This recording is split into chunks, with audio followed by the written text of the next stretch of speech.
నమస్తే welcome to yo-yo TV. ఈసారి ఎన్నికల్లో కూడా విజయాన్ని సొంతం చేసుకుంది ఎన్డీఏ కూటమి। దీంతో మూడోసారి అధికారం చేపట్టబోతోంది। మూడోసారి ప్రధానిగా నరేంద్ర మోడీ ప్రమాణ స్వీకారం చేయబోతున్నారు। రాష్ట్రపతి భవన్ ప్రాంగణంలో ఆదివారం రాత్రి 7:17 ఆయన ప్రమాణం చేయనున్నారు। ఈ కార్యక్రమానికి సుమారు 8,000 మంది అతిథులు హాజరయ్యే అవకాశం ఉంది। వీరిలో పొరుగు దేశాల అధినేతలతో పాటు దేశంలోని పలు రంగాల ప్రముఖులు, రాజకీయ నేతలు ఉన్నారు। ఇప్పటికే వీరికి ఆహ్వానాలు సైతం వెళ్లాయి। వీరిలో శ్రీలంక అధ్యక్షుడు Ranil Wickremesinghe, Seychelles vice president Ahmed Afif, Mauritius ప్రధాని ప్రవీణ్ కుమార్ జగన్నాథ్, భూటాన్ ప్రధాని షెరింగ్ టోబ్గే, బంగ్లాదేశ్ ప్రధాని షేక్ హసీనా, మాల్దీవుల అధ్యక్షుడు డాక్టర్ మొహమ్మద్ మొయిజ్ను, నేపాల్ ప్రధాని పుష్ప కమల్ దాహల్లు ఢిల్లీకి చేరుకున్నారు। వీరి కోసం ప్రధాని కార్యాలయ సిబ్బంది ప్రత్యేక ఏర్పాట్లు చేస్తోంది। వివిధ దేశాల ప్రధానులు, అధ్యక్షులు మోడీ ప్రమాణ స్వీకారానికి హాజరవుతున్న నేపథ్యంలో దేశ రాజధాని ఢిల్లీలో కట్టుదిట్టమైన భద్రతా చర్యలు అమలు చేశారు।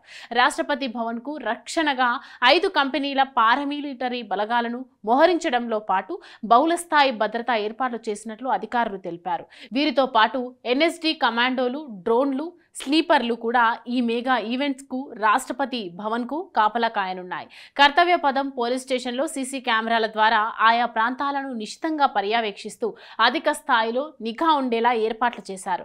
దాంతో పాటు ప్రతి దేశాధినేతకు సంబంధించిన ప్రోటోకాల్ అవసరాలకు అనుగుణంగా భద్రతా ఏర్పాట్లు చేశారు। ప్రముఖులు బస చేసే హోటళ్లలో కూడా భద్రతను కట్టుదిట్టం చేశారు।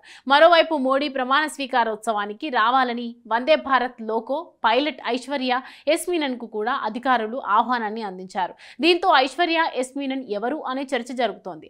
చాలా మంది నెటిజన్లు సైతం ఎవరి ఐశ్వర్య మీనన్ అంటూ గూగుల్లో సెర్చ్ చేస్తున్నారు। ఇంతకీ ఎవరి ఐశ్వర్య మీనన్ అనే విషయానికి వస్తే, ఐశ్వర్య ఎస్ మీనన్ దక్షిణ రైల్వేలోని Chennai division senior assistant, loco pilot, Vande Bharat express రైళ్లలో, జనశతాబ్ది వంటి వివిధ రైళ్లలో పైలట్గా చేస్తూ 2 లక్షలకు పైగా ఫుడ్ ప్లేట్ గంటలను పూర్తి చేశారు। చెన్నై, విజయవాడ, చెన్నై, కోయంబత్తూరు వందే భారత్ ఎక్స్ప్రెస్ సర్వీసులలో కూడా మీనన్ పనిచేశారు।